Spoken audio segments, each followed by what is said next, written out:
I'm Jack Nichols and welcome to World Title.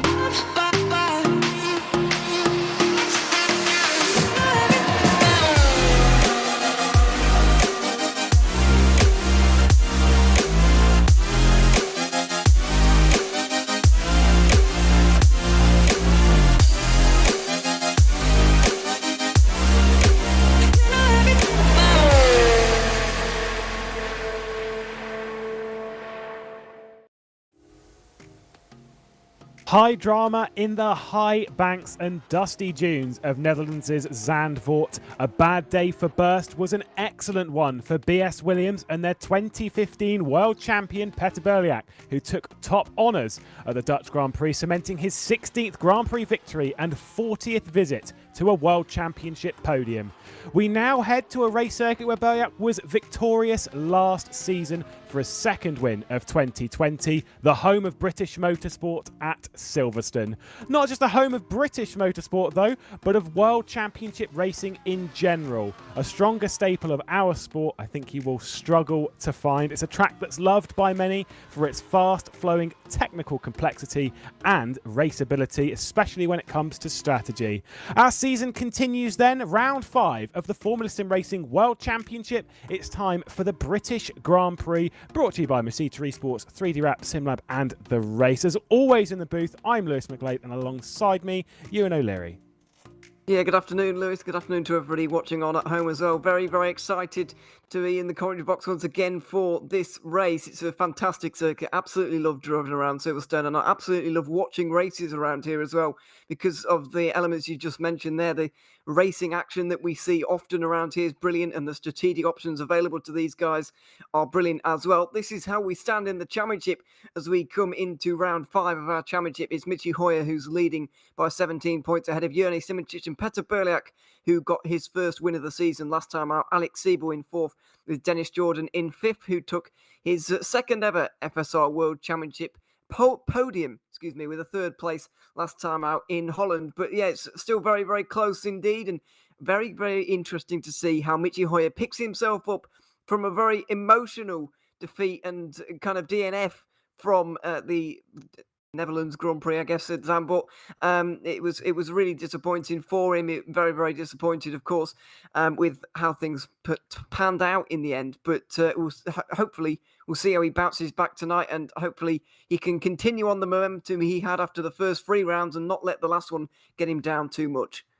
Plenty of Grand Prix still to go in the season, just 4 complete, so we're a third of the way through the championship already. We head to the British Grand Prix today. Of course, we were racing back-to-back at the German and Dutch Grand Prix, then a 2-week break before we head here, and then, of course, we head over to the United States for the first of our Triple Crown. That will be a very, very entertaining indeed. Of course, Indianapolis, then down to the French coast, and then, of course, into the middle of the French countryside at the Circuit de la Sarthe. I'm sure there'll be some fantastic racing there, especially around the Circuit de la Sarthe, because long straights, big slipstream.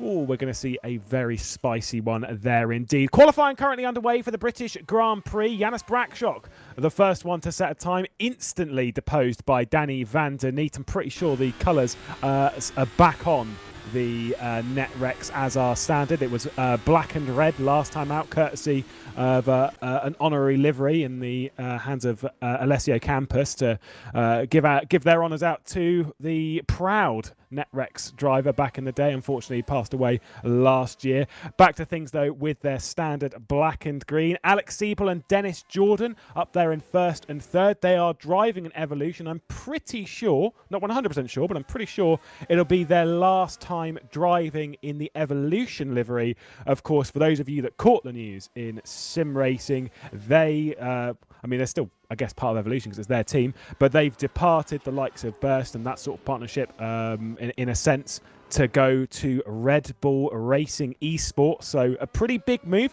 Get to see some fantastic liveries back on the grid next round, hopefully. It depends on when that all gets signed and sealed, but it'll be good to see. Petr Burdek, though, on pole position at the moment. He is indeed. David Mocek just slots himself into second place there. It was a great drive from him last time out as well, wasn't it? Second place at the end of the Dutch Grand Prix. As over the line goes Mohamed Patel. Third place for him in qualifying at the moment. He got second here last year, and if it wasn't for a late spin with about 15 laps to go in that race, then it might well have been first. And let's not forget that was his first race back in the 2020 season. He didn't do it in its entirety, but he did get 4 podiums in the 5 races that he did do. And I'm expecting him to go well tonight, even though his form so far this season hasn't been too fantastic. Couple of guys on the hard tyres further down the order, one of which is Geoffrey Fournier out there at the moment, as well as Ricardo Costa, who's currently in 17th position, and Sergio Fletcher, who's just behind Fournier on the road right now. These guys trying to get one set of tyres out of the way right now so that they don't have to use them in the race. Yeah, I've heard that strategy around here is going to be a little bit more complicated because, as far as I'm aware, you can. I mean, it's Silverstone. I think you can fuel save quite a lot around here to really push that mileage a little bit further, which does make things a little bit more interesting when we come to the strategical side of things. Wonder if someone's going to try and really shrink a stop, or the old classic potential 4-stop that we've seen a few times, mostly adopted by Burst Edge Esports' Yene Simoncic, who's done it. I think the last 3 races has taken a 4-stop. I'll have to see if he does the same thing again. At the moment, I'm just checking because, of course, championship leader Michi Hoyer at the moment not got a good lap under his belt. Qualified second here last year, down in 11th. Not ideal, but he normally does come strong towards the end of these qualifying sessions. That's not going to be good for Ricardo Costa. Pulls off at Cops. Yeah, it is just ever so slightly squeaking out wide there, and it couldn't really get it back together. This is one of our reserve drivers on the grid here today. Zoltzux is driving in place of Adam Maguire, as you can see on the halo there. That's not his name, obviously. So he's doing a bit of a reserve drive, as is Jan Vosnica here today, alongside Lorenz Doherty and Sergio Fletcher as well. They're all new or reserve drivers, should I say, from this particular race. We'll see where Zooks gets up to in this next part of qualifying, or the next round of lap times here, the next couple of hot laps. These guys got 3 attempts, let's not forget, at this one. And this is the second now being kicked off by Zooks as he comes over the line right now. And it's a little bit further down. On into 13th place he goes for the moment. Michi Hoyer going fast in the first sector. So was Tom Savely, though. He got pole position here last year, looking to repeat that once again. His lone pole position in the FSR World Championship. You have to get a podium at this level as well. Seen some great pace from him in the recent couple of seasons. And as he crosses the line, trying to get himself back up the order, the time he's done puts him in 8th place, instantly dropped down to 9th. Michi Hoyer going faster in the first sector. Yene Simoncic going faster in the middle sector. And all things considered, could be a potential challenger to the front row. Janis Brackshot got up to 2nd place in all of that. Jan Vosnica, who was so strong in the previous race of the day, the pro race, I believe he won that one, up in 4th place at the moment. Yene Simoncic across the line. And there is your pole time at the moment. 2 minutes and 20 seconds to go. Michi Hoyer, his teammate, though, is going to try and dethrone him here, going purple in Sector 1. Couldn't quite match Simoncic in Sector 2, but what's it going to be in the final one? I'm afraid not quite good enough. 7th place for Michi Hoyer at the moment, but Yone Simoncic leads by just a 10th of a second with 2 minutes to go here in qualifying, but 2nd to 8th position separated by less than a tenth at the moment from Dennis Jordan to Alex Siebel. It is outrageously close, just behind Jurnej Simoncic for this pole position at the moment. I think the reigning champion is just about going to hold out for this one, but it's going to be mighty, mighty close between the rest of them. We're approaching that final lap of the session, and this is where things are going to count. A lot of the drivers have left their laps on the table. A reminder, in the FSR World Championship, they get 3 fast laps in the qualifying session to set their time and try and challenge themselves for a pole position. It is a tricky session indeed. Of course, those that are running around on the hard tyres at present are ticking off the hard tyres they need to run 2 of across the afternoon. It means they will have to still run 1 in the Grand Prix a little bit later. But if they do set their fastest time on those hard tyres, at least it gets 1 out of the way, 2 required across the afternoon's running. So in that sense, their main challengers are the other drivers on the hard tyres. Fletcher across the line goes to the front of that lot ahead of Ricardo Costa and Jeffrey Fournier at present.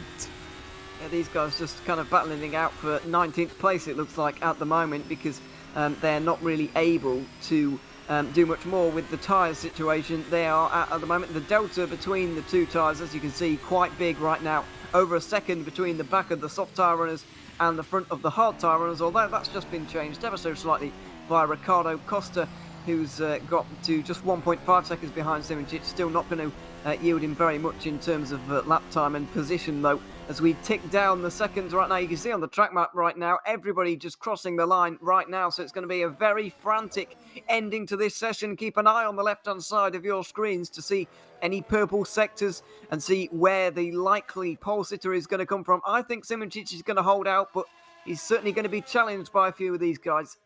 I wouldn't rule anyone out in this session. It is going to be incredibly tight as these times come in. Janis Brakshock's time at present, it is a white sector and a white sector, so no improvement thus far. However, a decent final sector could still move up, but he's pulled off of his lap and his session is complete. Third is about as good as it'll get. Dennis Jordan, purple in that first sector. Remember how he didn't qualify so well last time out. Did move his way up the order with some fantastic racing to grab himself a podium at the end, 3rd place at the Dutch Grand Prix. Whoa, a bit way off there. Courtesy of some connection. Robin Panzar going decently in the first sector as well. Everything is super, super tight. Let's keep our eye on board with Dennis Jordan as he runs over the exit curb, and that's his lap done. Yeah, he just got a bit of a slide coming through the very final part of Magnussen and Beckett's there. Had to go across the grass, and that is not going to be good enough in qualifying, I'm afraid, for him. It's a big slide as well for Carlos Martin through Stowe Corner. It looks like everybody is struggling to improve at all in the very final part of qualifying. Petter Berliak hasn't been able to do any better in Sector 1 or 2. Dennis Jordan and Janis Brakshock both out right now. They can't improve, but what about Berliak? He comes over the line. He can't improve either. Looks like absolutely nobody has improved in the very final part of qualifying. We've not seen that all season. I think I've never seen that in FSR, to be honest. Everybody making a mistake or just not being fast enough at the very end of that qualifying session, leaving Jurnej Simoncic to take pole for the British Grand Prix. One person did actually improve, got up to 6th place. Colin Sport was told before the broadcast that I said last round that he's fairly experienced elsewhere in sim racing, has done a couple of seasons in other things. However, the young 16-year-old was told to say that he's not that experienced. He's still very new to the sim racing world, and that kind of lap time will definitely be putting you on the map. At present, though, you can see the qualifying order, another pole position from the double world champion Jurnej Simoncic, but Dennis Jordan right up there. Keep your eye on him because that was a very impressive lap time, and we know he goes strong in the race. Janis Brakshock, Petter Berliak and Jan Vosnik are the top 5, with Spork Martin Hoyer down in 8th. I'm pretty sure he'll work his way up the order, but it's just how far can he get? I'm wondering if the 3-time race winner in 2021 might struggle to get himself even on the podium at the British Grand Prix. Alex Siebel and Davin Rotchek round out the top 10. Another thrilling qualifying session. Look at how close it was behind that, though. 1/10 basically between 2nd and 10th place. Yeah, quite outrageous, really, between all of those guys, how close it was. Just absolutely fantastic. And it's a great prospect for this race as well, because it's just going to be so close. The field is going to be so compacted together, and that means maximum excitement for us. Indeed. Well, whilst we're here at the British Grand Prix, the Silverstone circuit, we said he qualified in 8th place. Our championship leader, one Mr. Michi Hoyer, 3-time race winner this season, 4-time race winner overall. He'll be the one to guide us around the circuit. Hello everyone and welcome guys to round 5 of the Formula Sim Racing 2021 season. Today we are at the home of British Motorsport. We are at Silverstone and I welcome you to one lap here around the Silverstone circuit. So we're going around the final turn to start our flying lap onto the start finish straight. Into turn 1 and 2 we go.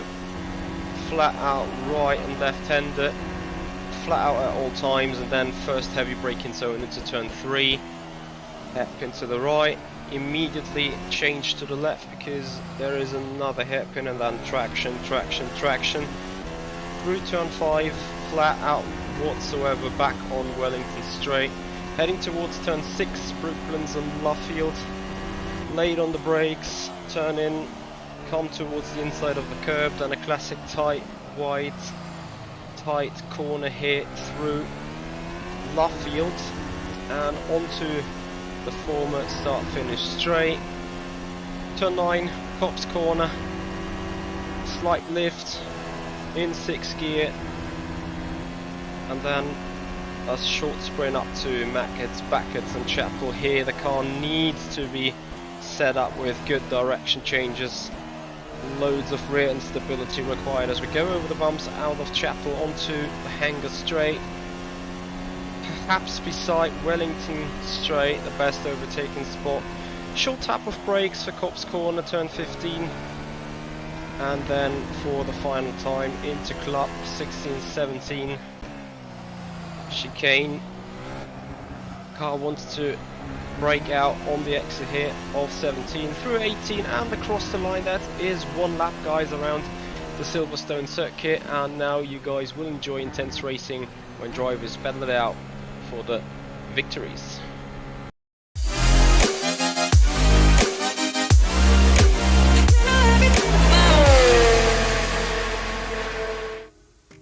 Qualifying complete for the 5th round of the Formula Sim Racing World Championship. We're here at the British Grand Prix, readying ourselves for 52 thrilling laps of action at the home of British Motorsport. Lewis McGlade, Ewan O'Leary in the commentary booth. Another pole position from Jurne Simoncic. Curious to see what he does on strategy. We know he tends to favour something aggressive on strategy, something more like a 4-stop strategy, but that might drop him into the traffic today. Yeah, absolutely. I think when you're out front like this, like Simoncic is going to find himself today, I think it's better to do your soft tyre stints first and then your hard tyre stints last, right at the very end of this race. That's what we've seen work for Michi Hoyer in the first 3 rounds. That's how he took 3 race wins, basically. So I think repeating the same strategy would be a good idea for Simoncic, but yeah, it's another fantastic performance from him. When you look at the margins between the rest of them, you stop and realise what a great margin 1/10 is at the front of the field. It might not sound like much, but it really is in the context of the field, to take his 27th pole position in the FSR World Championship. That stat alone is absolutely outrageous. Yeah, the 22-time race winner in the Formula Sim Racing World Championship knows how to get it done on race day. However, I will say, last time out, maybe a little bit disappointed. Whilst Michi Hoyer obviously had his issues at Zandvoort with the curb and whatnot from a potential winning position, Jurne Simoncic could only grab himself 5th, so the man who currently sits 2nd in the championship didn't take full advantage of the situations that were ahead of him. We are only a third of the way through the championship, so plenty more to come this season and plenty more time for anyone to get themselves inside that championship hunt. I believe we're about ready to go for the 52-lap race, and we'll take a look at the grid as soon as we can. Jurne Simoncic did grab that pole position. Do you think he can convert it, or do you think Dennis Jordan's going to be really challenging him in this scenario? Well, I think he's going to be challenging, but whether he can actually get ahead or not, I think is going to be very, very difficult, because when Simoncic does get out front, he often tends to absolutely romp away with these races. I mean, he is very difficult to stop once you've got him out front. If Jordan is able to get in front, or anybody is able to get in front on the very first lap, then I think they've got a chance, but other than that, it's going to be difficult. Jone Simicic then takes pole position ahead of Dennis Jordan, a race winner at this level. Janus Brakshock and Petter Berliak, your winner from the Dutch Grand Prix. Jan Vosnicker, great qualifying, up in 5th place. Same with Colin Sport. Keep our eyes on them. Carlos Martin, not quite as good as he was at the Nürburgring, but regardless, 7th place will be a handy start for him. Championship leader Michi Hoyer from 8th place. Alex Siebel and David Marotchek round out the top 10 with Robin Panzar and Mohamed Patel, podium sitter last season here. Tom Satherley, the pole sitter from last season's British Grand Prix, only 13th position on the grid, ahead of Danny Kish, Danny van den Niet and Zolt Chuch, jumping in the Hungarian down in 16th position. Phil Kraus, only 17th position. I know he'll be fairly disappointed with that. Lorenz Doherty and Ricardo Costa, 18th and 19th, and Sergio Fletcher down in 20th. It'll be Ricardo Costa who was the highest person to qualify on the hard tyres. Jeffrey Fournier and Ibrahim Khan join the grid. Ibrahim Khan a late join to the qualifying session, with Ernest Lappins and Ivan Leonov to round out the grid for Edge eSports. Jone Simicic and Dennis Jordan on that front row of the grid, an incredibly competitive front row. Obviously, absolutely no surprise they're starting on the soft compound tyre. As you can see, the entire top 5 are. Carlos Martin also, as well as some of the drivers down the order. Very, very interesting to see the likes of Michi Hoyer starting on the hards.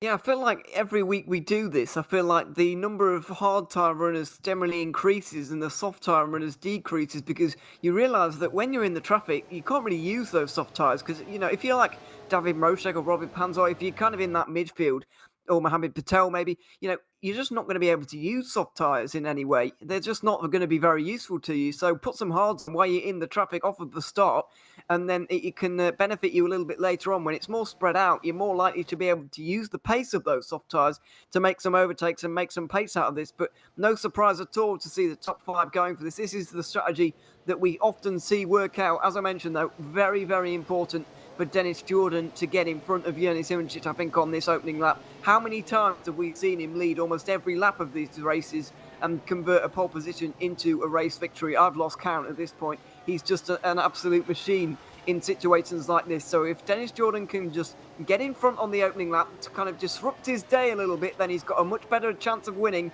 than trying to come from behind late on. Slow or fast formation app from the front lot. Everyone else at the back fairly slow, means cars could be getting a little bit hot and smoky on that run into Abbey for the first time. 52 laps ahead of us, and our double world champion on pole position for Burst Simplexity Esports, about ready to get underway for the Formula Sim Racing World Championship British Grand Prix. Lewis McGlade, Ewan O'Leary in the commentary booth as we're about to get underway. Some smoke in the background from some of the cars, as is expected after that after the formation lap. We are underway for 52 laps, and Simicic away clean. Dennis Jordan slots in behind, with Janus Brakshock finding his way through into 3rd position. Berliak and Jan Vosnicker going side by side for 4th as we dive our way down into the slowing village. Oh, it's a little bit 3 wide in the back of that pack for Jone Simicic. It is clear and clean away. Janus Brakshock, though, is being under an awful lot of pressure from Jan Vosnicker.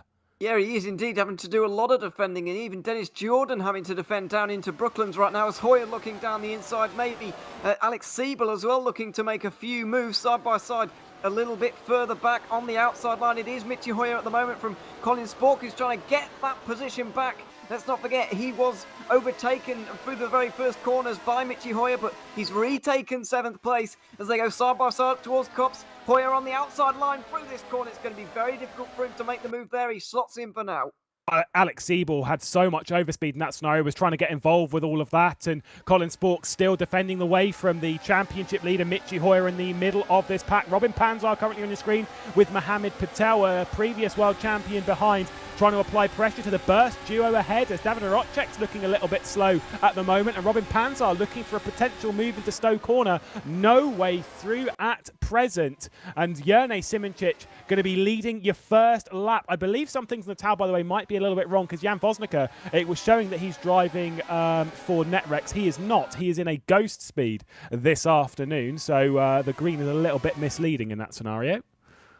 Yeah, it is a little bit, but they're very similar, aren't they? So, yeah, it does kind of make things a little bit complicated. But the top 6 are right now all on soft tyres. They're expected to run away here in the first stint, although we said that at the start of the Dutch Grand Prix 2 weeks ago, and it didn't really happen. We're expecting a big margin of something like 10 seconds or more, but in the end, it was no more than 5 or 6 to the front runners of the hard tyre kind of group.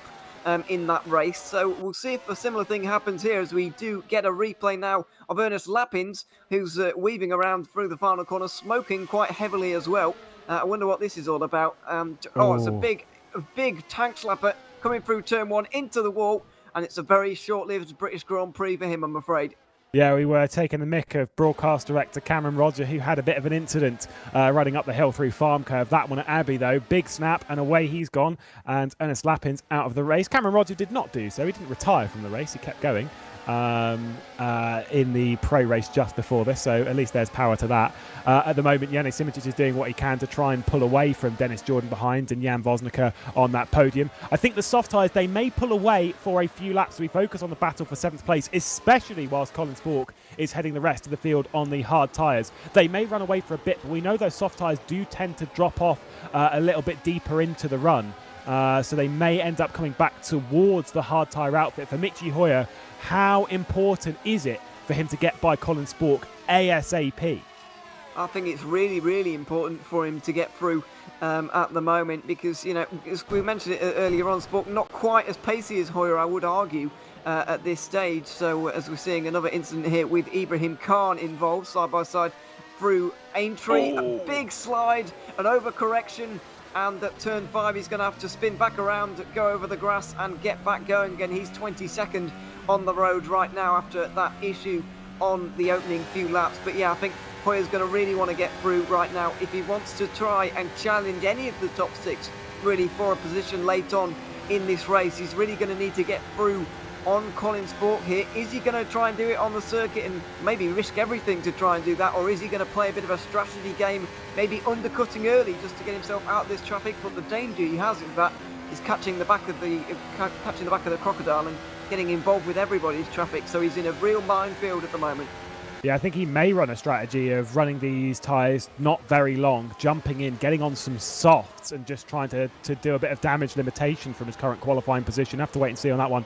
Shortly after the replay that we caught there of Ibrahim Khan, Geoffrey Fournier retired from the race. Not 100% sure what that was for, but the Frenchman is also out of the British Grand Prix in the very, very early stages. It actually happened on the 2nd lap of proceedings. Let's see if this one shows us what has happened. Goes through Maggots and then into Beckett's, the third part of this corner, and just disconnects. There we go. Sorted that one out. That one answered very, very quickly. Yeah, I'm afraid disappointing for Geoffrey Fournier, who's out of the race. And it was actually, I believe it was him, that Ibrahim Khan was battling side by side with through Aintree. So a very lively lap 2, I'm afraid, for Fournier, but it's not come to anything this race, and he is out already. So a couple of cars already out of the race, one to a very high speed accident and one to a disconnection. I'm expecting a couple more people to come unstuck at these high speed corners because it really is on the limit of grip, some of these, just around Stowe and Copse and Maggots and Beckett's as well. You know, we've got some real high speed corners going on around here. So yeah, I'm expecting to see a couple more of those particular incidents as we continue on with this race. But single file at the moment, up and down the field really. We've got the top 6 running away. 3 seconds nearly is the margin between Carlos Martin and Colin Spork right now, and the train from Spork on back is really, really quite large. Down maybe towards Danny van der Neet, you could argue, is all kind of involved. And then Sergio Fletcher, Lorenz Doherty and Ibrahim Khan all kind of disconnected a little bit from this train. But yeah, it's one long line really behind Colin Spork as we come to complete lap 4. Good drive at the moment, obviously, from everyone in that top 6. Carlos Martin, a driver very much a part of that train, and whether he can do something about it, you'd have to wonder. Is Yannick Simičić driving a little bit under himself at present and just controlling things at the moment, and just trying to roll with it and seeing how things unfold. We know he likes to control a race, and towards the end of a stint, whilst he's controlling his tyres, he'll end up lighting it up and departing the chasing pack behind. A couple of drivers in that pack of hard tyre runners, Phil Kraus and Zoltstuch, who are running around at present on the soft tyres among a field of hard tyre runners. Interesting call that to have taken the softs that far down the order when everyone else was taking the hards.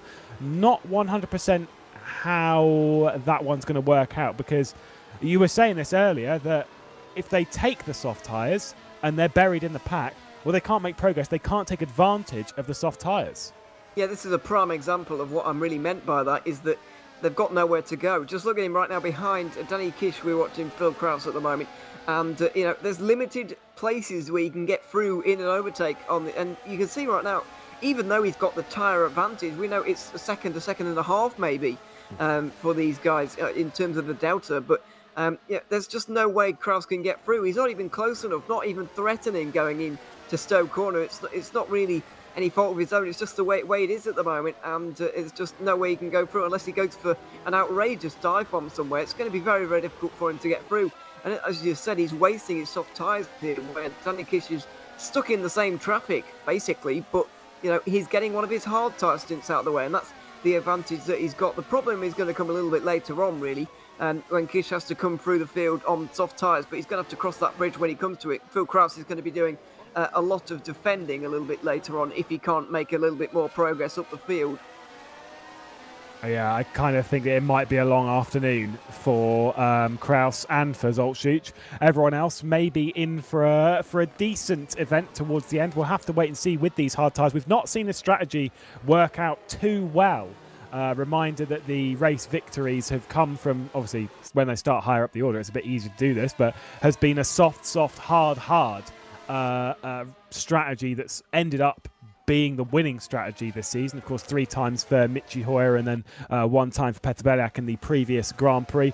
Also, just one thing that I did notice when it comes to position number 6, Carlos Martin, is that on not the last lap, but the lap before, picked up a track cut, so had an invalidated lap.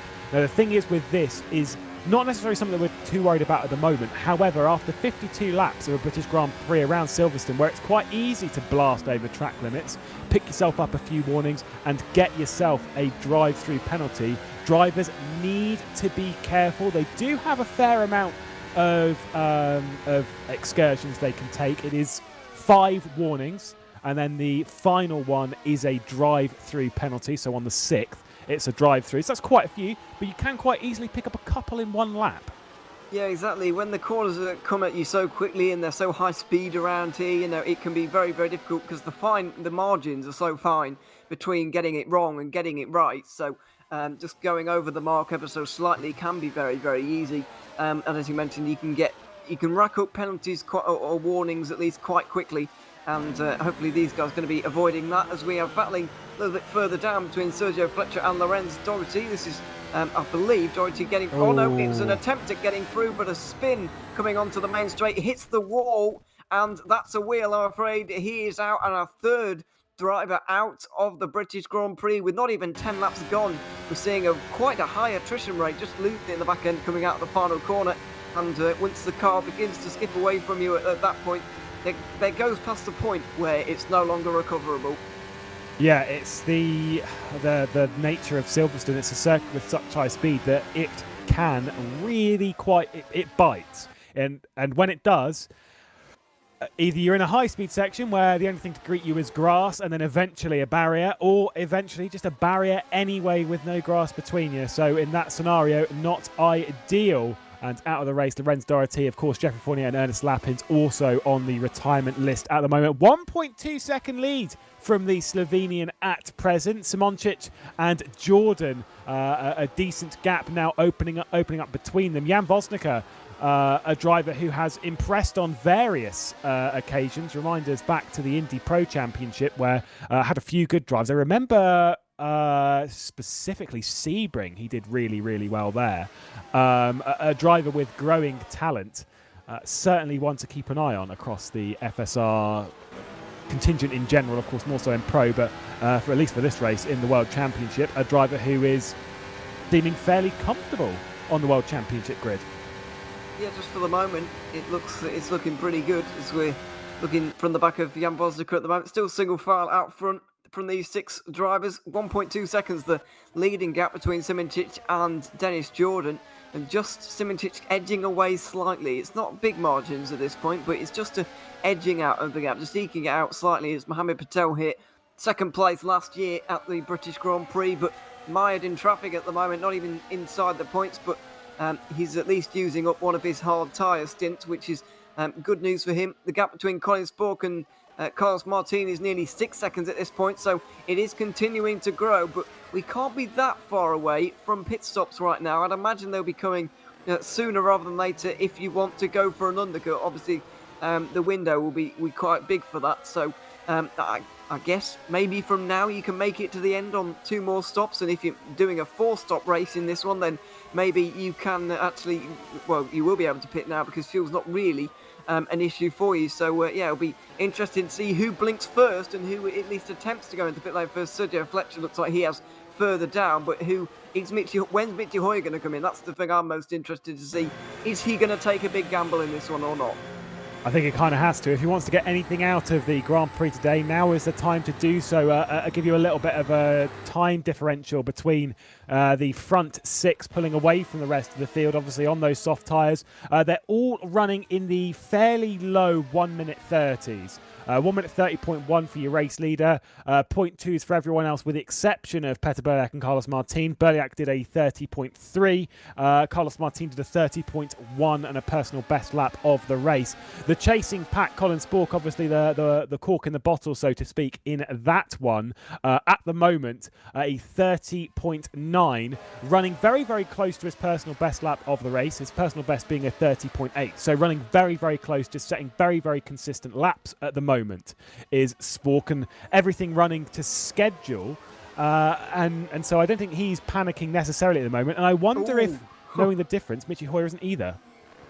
Just a bit of a fake, that's why I was a little bit exclaiming a little bit. It's just a bit of a fake from Colin Spork, but we do have a couple of pit stops from David Mojcek and Robin Panzar, 2 Burst Esport drivers in. So now I wonder if these two are just testing the waters maybe a little bit for Mitchie Hoyer. They're a little bit packed in slightly. It's going to be a little bit of a squeeze for Mojcek to get out here. Soft tyres, so they clearly want to get out of traffic and get the pace on right now. We'll see where they come out in relation to everybody else. It's going to be quite clean air, I would say. Ibrahim Khan's not going to be too far in front, but there's a lot of clean air in front of these guys at the moment, and we'll see now what Mojcek and Panzar can force everybody else to do. I wonder if they're trying to maybe either, as I said, test the waters for Mitchie Hoyer or try and make Colin Spork come in to cover them so Mitchie Hoyer can get some clean air towards the end of this stint.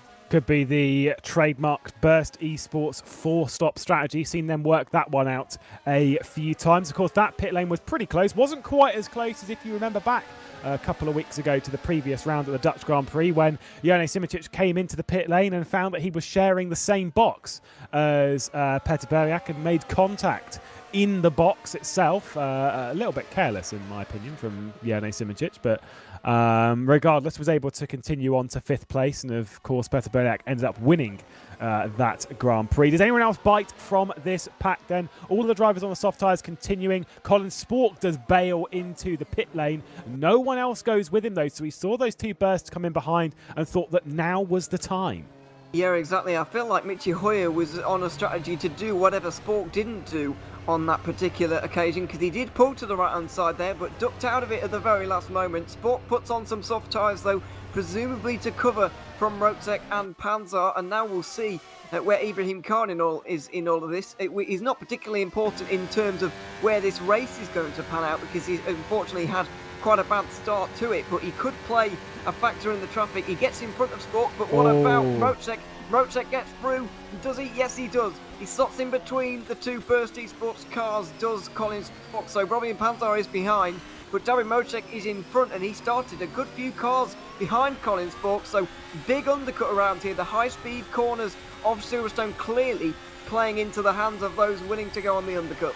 Absolutely no surprise to see David Mojcek setting a purple middle sector to try and pull clear of the Edge Esports of Colin Spork. So really, really handy outlap from the pole. Simoncic, who's currently leading the way, as a little bit of a note, as he's going to continue to stay out. Previous lap time, he is going even faster than before. So where I said he was doing 30.1s, a couple of laps ago got into the 29s once again. This time today 30 flat, and now Michi Hoyer comes into the pit lane to cover off everyone behind. Although to be fair, I think Hoyer's going to have a hard time with this. Carlos Martin also into the pit lane. I think Hoyer may end up coming out even behind Robin Panzer. Yeah, I do as well, which makes it very, very puzzling to me why he did that. I would have run it completely dry there if I was Michi Hoyer. I would have been out there as long as possible. He's leaving now. Is he going to be able to merge nicely? He does indeed. Slots into that gap that was barely a car's length, as there's a bit of a traffic jam going on in the pit lane once again. But where are these guys going to come out in relation to Michi Hoyer and Carlos Martin, who's actually got out well in front of them, easier than I thought. But there's Michi Hoyer coming out of the pit lane right now, side by side with David Mocek. That's a great job from Michi Hoyer. I thought he was going to lose a lot more time than that, but he has overcut Colin Spork there, possibly because of the pressure that Robin Panzer put onto the back of Spork there, just making him drive in the mirrors ever so slightly, allowing Hoyer to get through. So now he's on the back of his teammate. These two, obviously, I don't think there's going to be any team orders here, we know that, but these two are going to play nicely with each other. They're going to make sure at least there's no contact.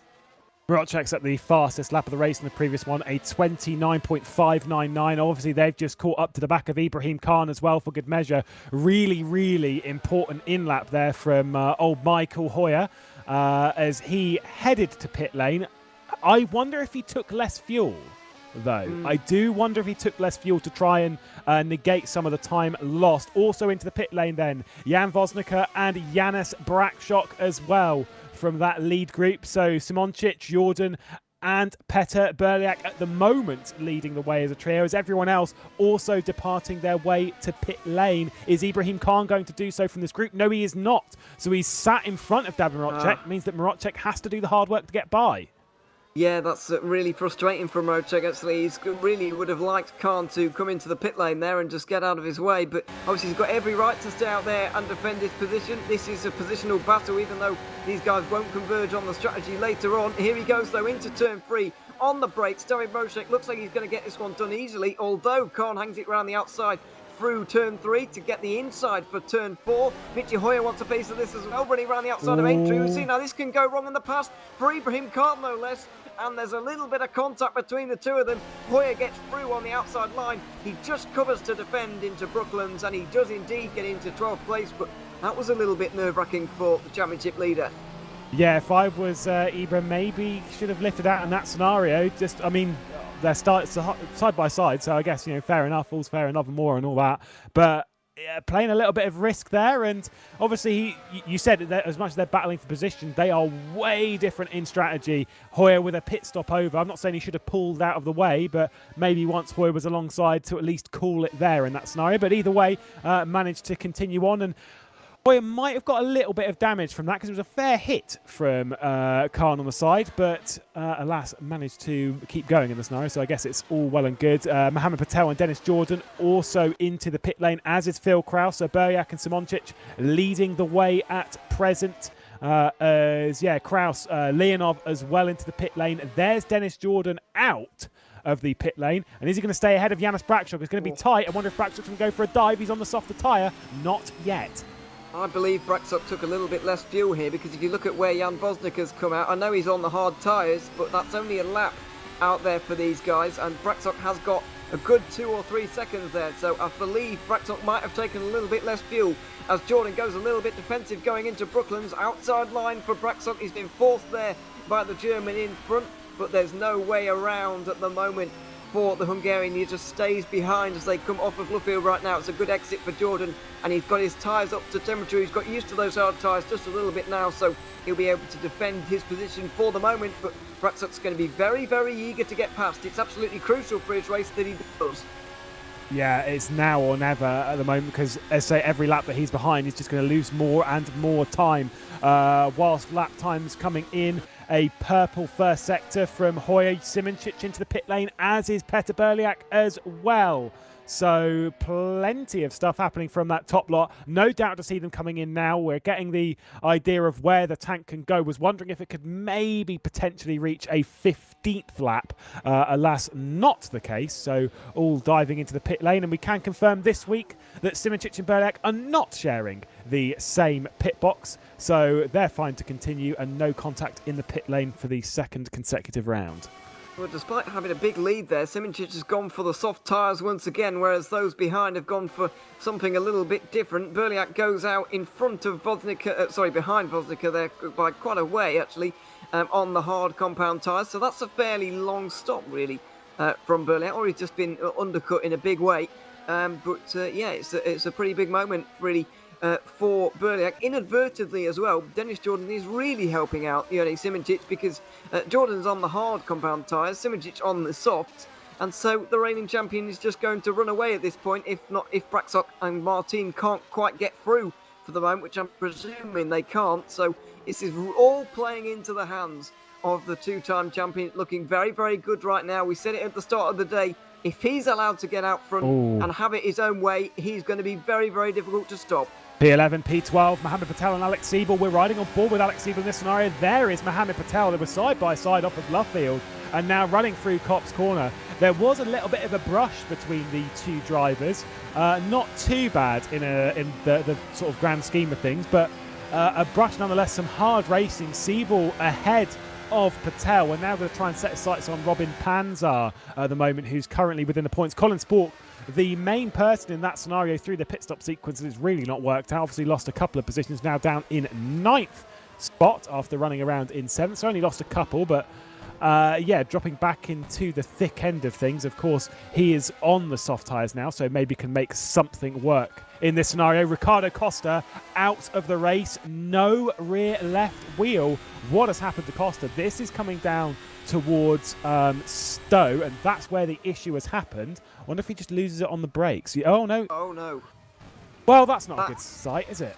No, that has all the hallmarks of a wheel failure, an equipment failure or something like that. Maybe. I think an RQ, mate. I think that's a solid RQ, a rage quit if ever I've seen one. We'll have to wait and see. Could be a wheel failure. Could be. But convenient, no? I don't know. I honestly don't know. It's hard to tell, really.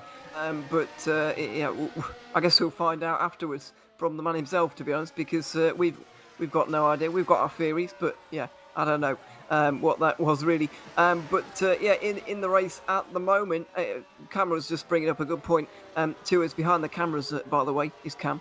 On the broadcast once again, is bring up that Berliak will have had a longer stop, and all those who stayed out longer, so Siebel and Simoncic as well, will have had a longer stop, because they will have pretty much run their tank completely dry on that first stint, whereas the likes of Braxock and Vodika, Martin as well, won't have quite used enough fuel to be able to fill it up as much, so their fuel or their pit stop will be shorter, whether by design or not.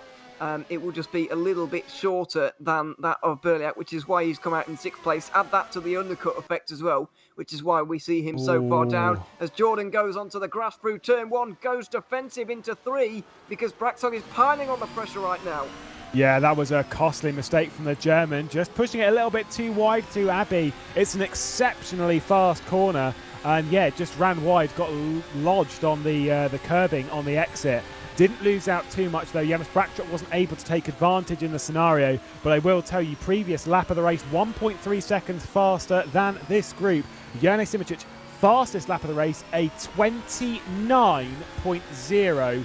That is incredibly fast. That's 7/10 faster basically than anyone else has gone in this Grand Prix thus far. Of course, clean air and soft tyres are going to do it for you, and I'm wondering if he's running that strategy that's worked out so many times for Michi Hoyer this season. 3-time race winner, of course, running the soft, hard this season. Janis Simoncic taking a page from his book.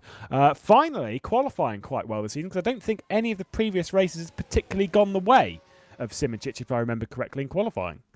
No, not really. It's not quite been a Joni Simicic's performance so far in 2021. He has been gathering the points, which is the most important thing. Hasn't finished outside of the top 5 yet this season, which is something that can't be said for anybody else up and down the field.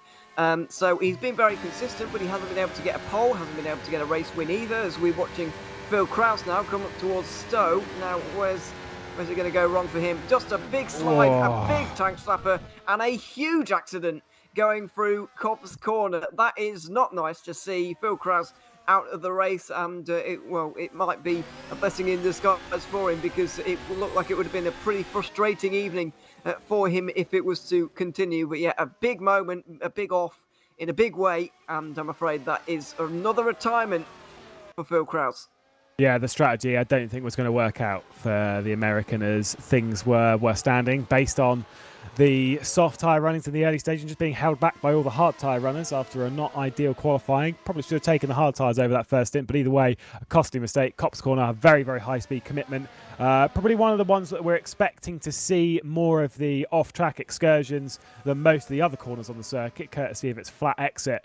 But yeah, if you push it too far, it's quite a big curb, and if you are sliding already going onto it, you have no chance of saving the car, and that's exactly what we saw there. Jan Vosnicker coming out of Chapel, running a little bit wide and onto the grass curb and whatnot on the exit of that section of corners, dropping off a little bit from Carlos Martin, but does have the pace to close back up again.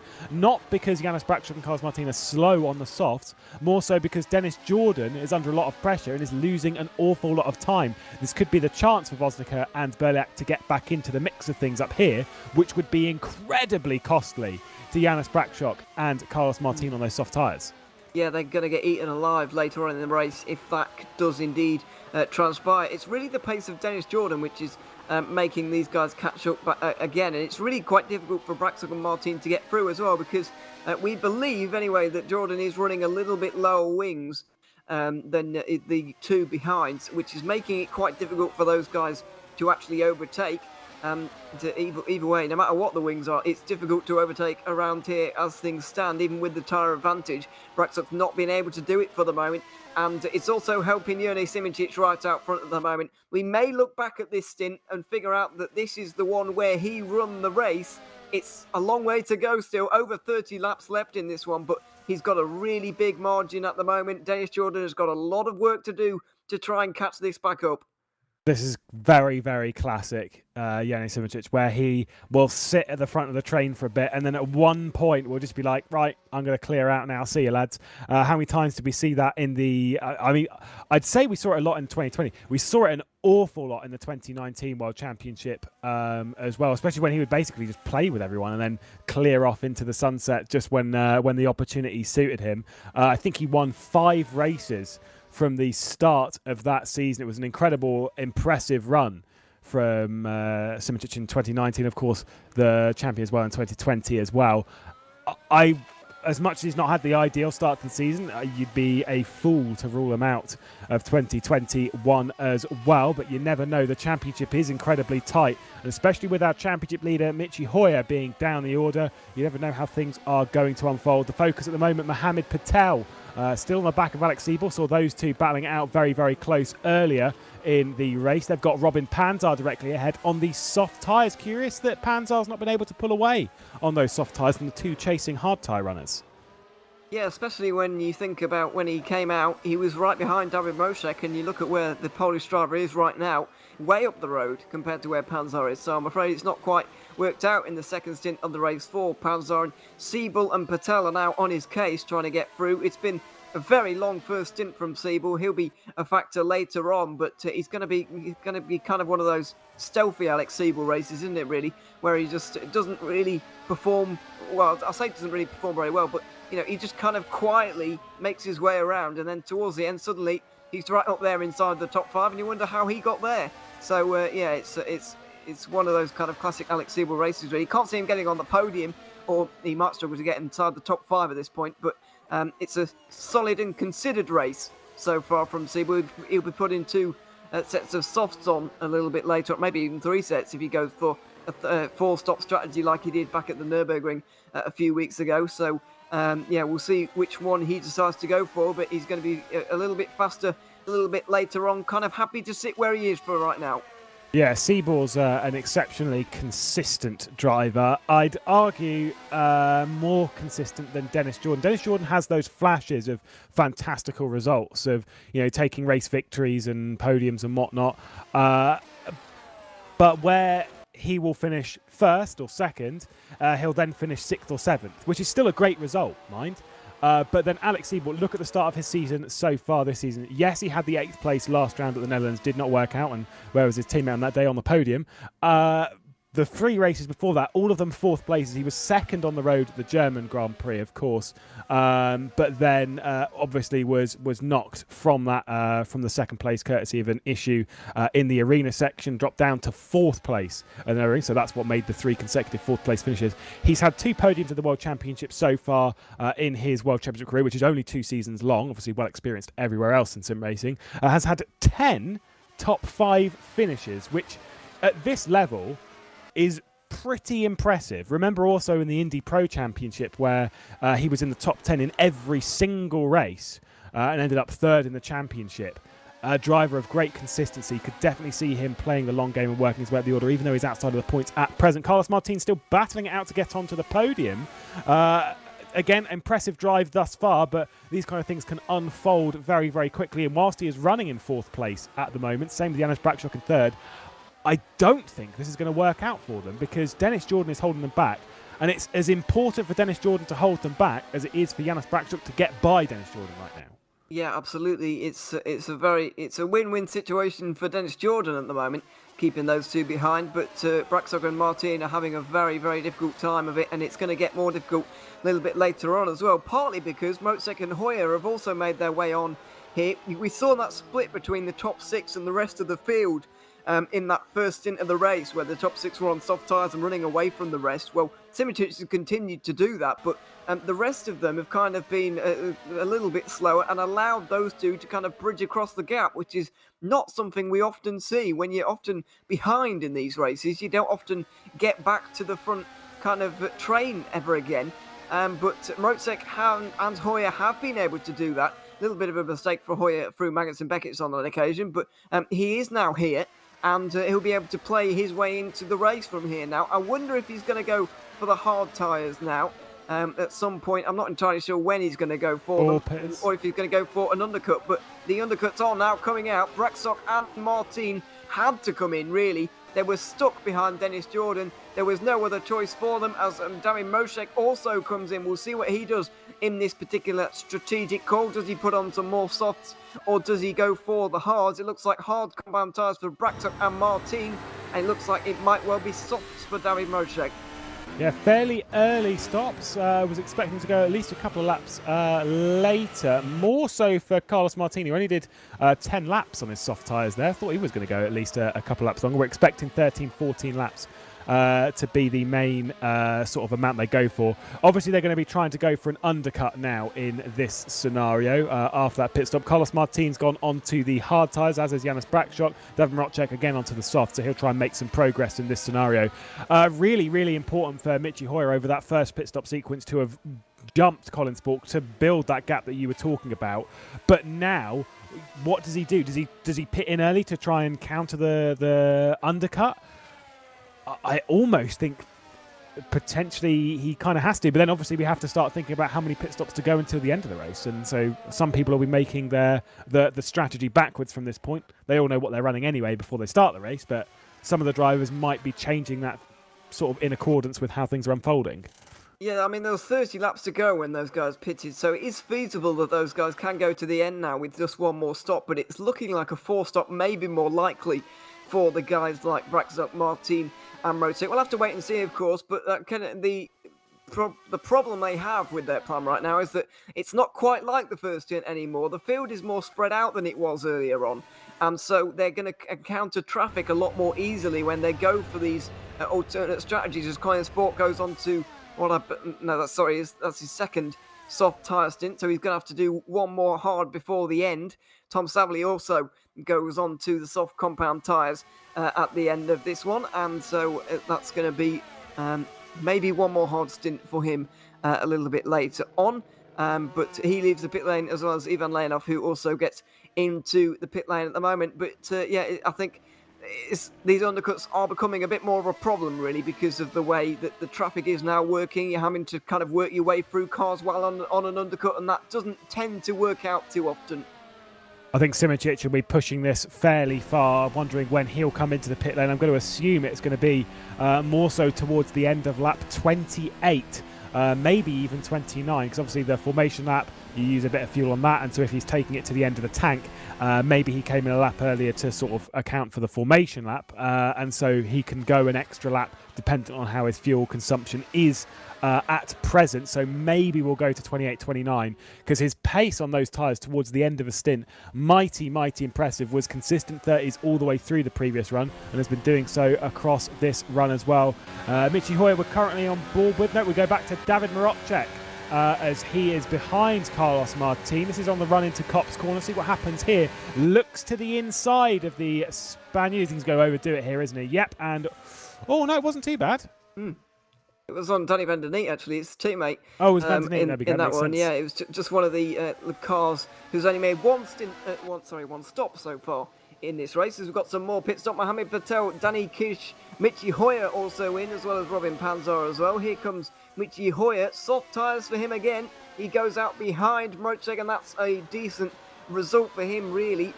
Getting out ahead of Danny Van Der Neat. He's kind of where he was before, which is not the worst thing ever, but he does need to make one more hard tyre stint before this race is over with. And now it's very important for those Burst eSport cars to get in front of Carlos Martin, just in front of them. It's more so in this train, the real issue is Zolt Schuch, who's ahead of Carlos Martin, David Marocek, and of course Michi Hoyer. He's awaiting a pit stop, more expecting it potentially at the end of this lap, maybe a lap after. And really is going to start holding this train up. Although I would say, for the likes of Marocek, for the likes of Hoyer, that now would be the time to try and take advantage of whilst they're being held up in traffic.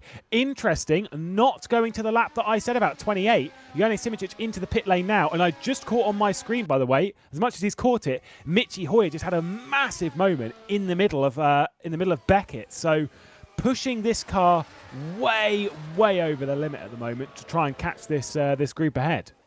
Well, I don't think he's really got any choice in the matter at this point. He's just kind of stuck with the tyre situation he's in, and there's not much more he can do about that, as Simicic gets out in front of Alex Sieber, who hasn't even pitted for the second time yet, which is really quite heartbreaking for the German, because he's already lost a pit stop on Ioannis Simicic. He's on an absolute mission today, but this is going to probably be the prime entertainment for the next 10 laps.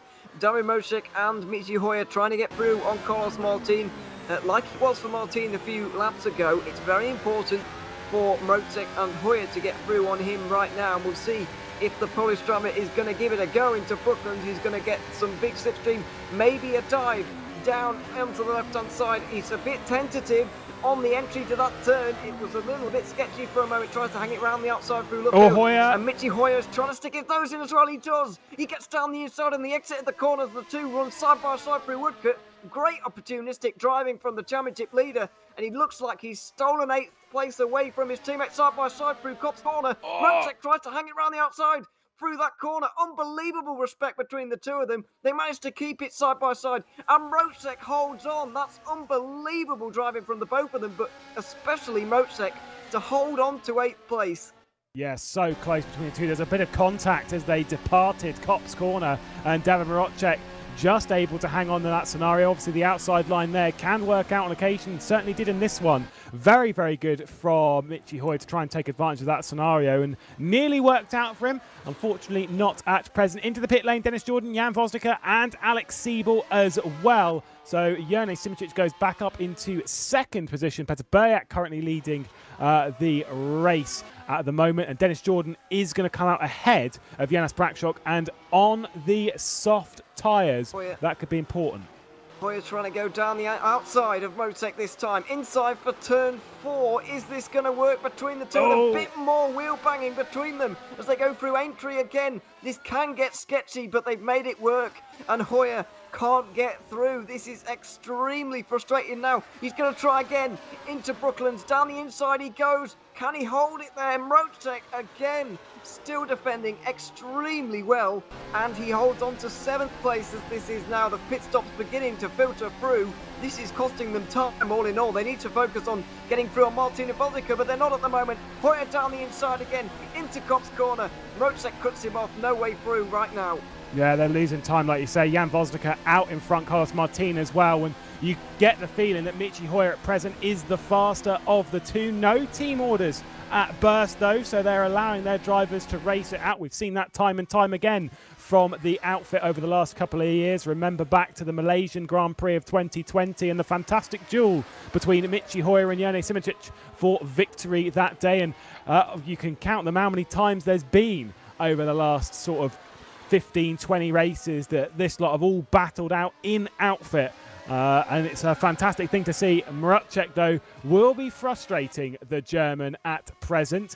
And to be fair, I think the German might be frustrating the Pole as well, as wide and onto the curbing. There goes Jan Voznica. Perfect time for Mrocek to dive around the outside. Is this an opportunity once again from Michi Hoyer? He is committing to it. He is there on the outside. He lifted out because he was worried he was going to get squeezed by the Pole. And the 7th is still going to go the way of Mrocek. Yeah, the door slammed in the face there of Michi Hoyer firmly through turn 4. Mrocek defending really well. I keep saying it, but it really is fantastic. And it's great to see these two on the same team, but battling out as if they weren't at this point. But the respect between them as well is just fantastic to see. It's a scintillating battle for the moment. But as I was going to mention a few moments ago, they need to focus their efforts on getting in front of Martin and Voznica. That's better, really, for their race, because if they start the final stint behind them, you can forget it. There's no way they're getting through because Martin and Voznica will be on soft tyres at the very end. Well, Voznica will, and Martin will be on hards again, but it's still going to be very difficult for them as Petr Bělák from the lead of the race comes in after another 14-lap stint. Definite 3-stop for him today. But whether it's going to yield anything better than 2nd place, I don't think it is. It might not even be 2nd for him by the end of the day. He may well drop into the battle with those Burst eSport guys because he was running around that area before. He may well rejoin. Pushing as hard as possible at present as wow, over the curb a little bit to the inside of the final corner. Jan Voznica, speaking about getting racy, last lap of the race was a fastest lap of the race from Dennis Jordan, a 28.982 as he sets his sights on catching down Simoncic at the head of the field. Voznica and Martin behind Bělák, so Bělák managed to stay ahead, but he is very, very close to Janis Brakshock as they're battling it out for 3rd place. Just up the road from this battle that we're currently seeing. No way through at the moment from Bělák, so we're not missing anything ahead of this. Brakshock able to hang on for now. Yeah, it was a short stop for Bělák, as you mentioned, 9 seconds in the end, which is about 4 seconds shorter than normal. It gives him the 4-second margin you see right now over Carlos Martin. So, yeah, we'll see where this is going to bring him at. It may end up being a 4-stop race then for Bělák, even though he's run it out long. First of all, he may well end up doing 4 stops, or that may well be his short stop for the race, and he's going to be in after 30 on lap 38 to go to the end of the race. We'll wait and see, but stuck behind Janis Brakshock at the moment, and I don't think he'll mind too much because these two are on very similar points in their race, and so it's not the worst idea for them to run single file. A frustrating Grand Prix for some, as just struggling to get by at the moment is really costing them in this scenario. That battle between Mrocek and Hoyer was not only costing them any further gains past this battle of Voznica and Carlos Martin, but it's also dropping them back into the clutches of Colin Spork and Mohamed Patel, who are closing up this outfit. Remember that Michi Hoyer was behind Colin Spork over the first stint of the race, came into the pit lane, jumped him over that 2nd stint and managed to pull out a fairly hefty margin. I think it was 4 or 5 seconds that was able to be pulled out between the two. That is almost completely eliminated. Petr Bělák down the inside at Brooklands, and Janis Brakshock doesn't really fight that one very hard at all, just let him through almost into 3rd place, as we're going to get a replay of it right now. Good exit off of turn 4 and 5, and this is going to look pretty textbook for the 2015 World Champion, or 6 years ago now. He's wanted to repeat that title, but I'm afraid he's been second last year, third on 2 occasions as well. Berliak wanting to go back to the top step once again in terms of this championship this season. We'll see if he can, but obviously he's got to get past Joni Simoncic, Michi Hoyer, the likes of those guys first. And third place today. He's starting to get on a bit of a roll this season. I said at the start he wasn't quite where he was last season, but I feel like he's getting a little bit accustomed to it now, and a few stronger results starting to come in. Did say at the start of the season when we did the broadcast at Imola that for Petr Berliak, if he was to win the championship, as we're watching with Sergej Fletcher at the end of pit lane, I'm not liking that. That is actually surprisingly easy to do when you're turning and you release the pit limiter, you're already flat out. Uphill. Yeah, he just spun around. But yeah, Petr Berliak, if he was to win the championship in 2021, it would be the longest distance between 2 championships in FSR World Championship history. I think it might be Kolber who's got the current margin. I think it might be 04 to 08. As I could be wrong, can't remember off the top of my head, but either way, it would be a long distance between 2 championships. But I wouldn't, again, early stages of the championship, I wouldn't rule Berliak out at present. He's been very inconsistent this season with results. Has been on the podium twice, of course, a 3rd place and a 1st place, and the other 2 results are 10th and a 7th. So he's been up and down the point scoring positions and looking to be contending for a podium at a circuit which has served him well in the recent past. He's had a lot of podiums here, including the race victory last season.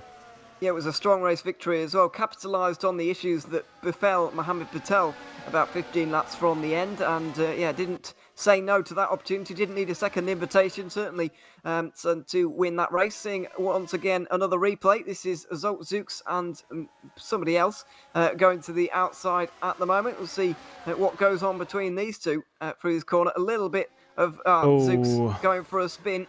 Not sure who was at fault, really. I think Zooks might have actually dropped it on his own. There might have been a bit of contact as well. Can't really tell from that angle, but just one of those classic. I was expecting that to happen actually at least one time with Mrozek and Hoyer when they were fighting through there. They got so close without doing that, and I was really scared that that was going to happen. There was going to be a bit of inter-team drama. They kept it clean, but unfortunately for Zooks, went for a little bit of a spin. Yeah, potentially just overdid it as well on the entry, trying to keep alongside even Leonov, and went for a spin regardless. I think as far as that angle showed, that Leonov was giving, at least what it seemed, plenty of room, and the contact happened on the exit of the corner, and it's the car on the inside that was running to the outside in that scenario, at least as far as it looked from the angle we had. So, down the order. Not a retirement to the race, did manage to keep going, is in the second last position at the moment of 17th, ahead of Ibrahim Khan. Our focus on Mohammed Patel as this train has come back together again. Colin Spork on the back of Michi Hoyer, Mohammed Patel as well, and Alex Siebel has closed up. But these drivers that are all on the soft tyres, they're almost wasting this soft tyre sat in this pack. Yeah, absolutely. It's really up to Mrozek to get this going now and get through on Voznica and Martin, especially Martin, because he's got another hard tyre stint coming up.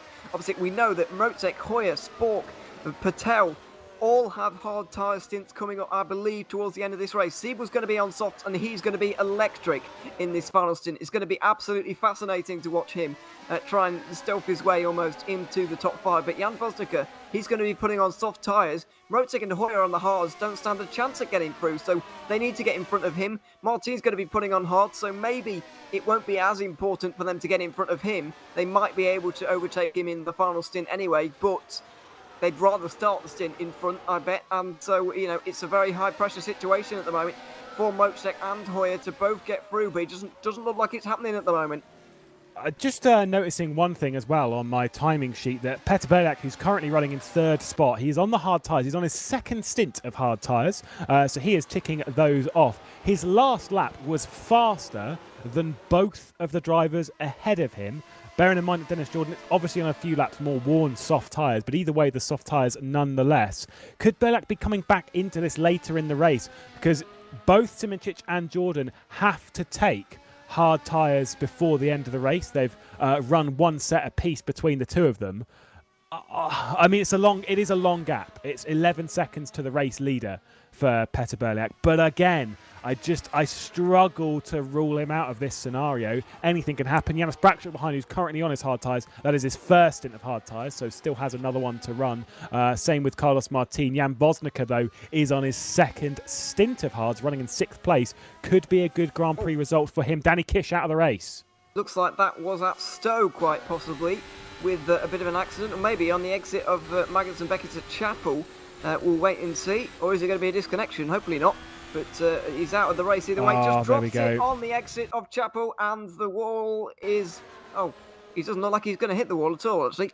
But either way, he's out of the race. So that, unfortunately, it didn't look like he was going to get points, but he's certainly not going to get any now down there out of the race. And there's only 17 left. Yeah, it was where the change of track surface happens between sort of the 4th and 5th apex in that complex. Just as you head through Chapel, between that bit, there's just a bit where it just dips down, basically. And if you're not careful, especially on some slightly worn tyres, you've got a little bit less downforce on because you're in someone else's, the wake of someone else's dirty air. And yeah, you just pick that bump up a little bit wrong and away she goes. And it's fairly unsavable, as you saw from the very experienced Hungarian in the FSR World Championship making his return this season. Either way, as I say, I don't think he was going to be scoring points today. So maybe just calling it early at the team's home Grand Prix might be an ideal scenario, in a certain sense, at least less time wasted. This train continues as at the front of it, again, no passing happening in that train. Carlos Martin still ahead of it. Our race leader at the moment lapping in the high 1:30s, being closed down 8/10 a lap at the moment by the German behind, and Petr Bělák matching on lap times, low 1:30s from him. Yeah, it's slowly coming down at the moment, this gap between the two. But, yeah, I can't see Simoncic being denied this race victory. I can see Petr Bělák in 2nd place by the time this race is done, though. He is starting to close that gap down to Jordan, but whether it's coming down quick enough is another issue. It's going to be close, and it's going to be interesting to see. It just makes you wonder, really, with the pace that Bělák is showing right now, what would have happened if he'd started in 2nd place and got a little bit more clear air, because he was kind of in that train of 6 cars, and especially in the 2nd stint, he was really killed by traffic. So I just wonder what he could have done without that. Maybe even challenge Jernej Simoncic in this one, but in the end, qualifying's all down to him. He needed to do a little bit better in that session to give himself a better chance in the race.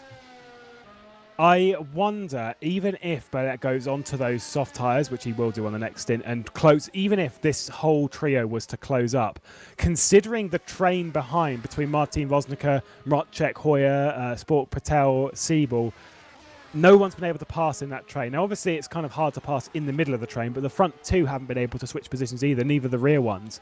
And so that kind of eludes the question of, is there going to be a pass between this lot? It's going to take a lot. It's going to require a mistake. And from those three, we do not see mistakes often. It is rare. And so you're going to be hard-pressed to see Bělák even get through if he catches. I do get the vibe that they will catch on pace, because Dennis Jordan is looking really impressive at the moment. But Bělák's hard tyre pace right now is really, really quite impressive. Yeah, it is. You can see he's catching both of them at the moment. Just slightly catching Jordan, definitely catching Simoncic. As further back, Colin Spork and Mohamed Patel are battling here. Patel finally being able to get through. Massive defence as well. Down into Brooklands, trying to consolidate this position. Round the outside goes Spork, but he can't hang it round there. Or can he? Not quite. For the moment, Siebel is going to be licking his lips, but Mohamed Patel showing everybody that it is possible to overtake, and he gets into 9th place. Yeah, finally did make that move stick towards the end of the field of this train. So up into 9th place and setting his sights on something much greater, because realistically, even a top 5 certainly not out of reach for anyone in this train. That is what they are battling over at the moment. Not too long to go. People just straight away getting through on the exit of Cops there on Colin Spork. Not entirely sure how that happened. Must have been a mistake from Spork, surely, as we look at Mohamed Patel right now.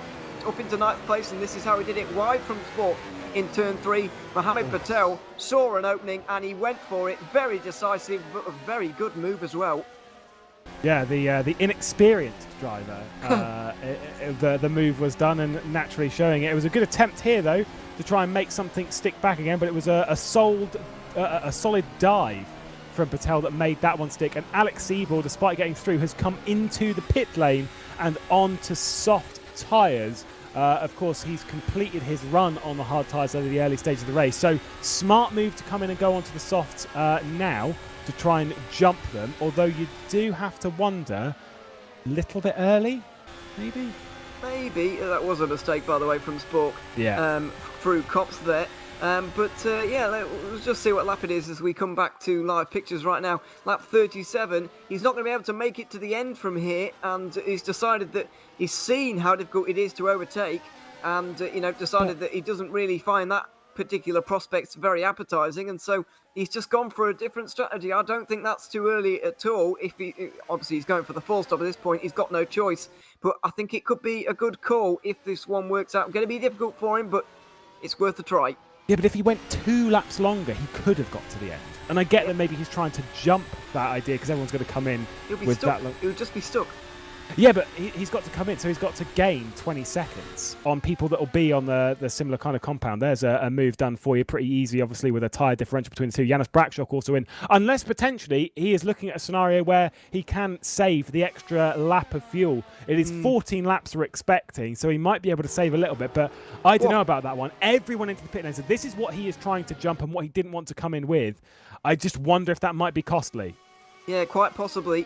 We can see both sides of the argument, really, and I can't quite decide which one's going to prevail at this point, but we'll see now whether it was a short pit stop or not, because if it was a very short pit stop, then we know that Siebel is on a full stop.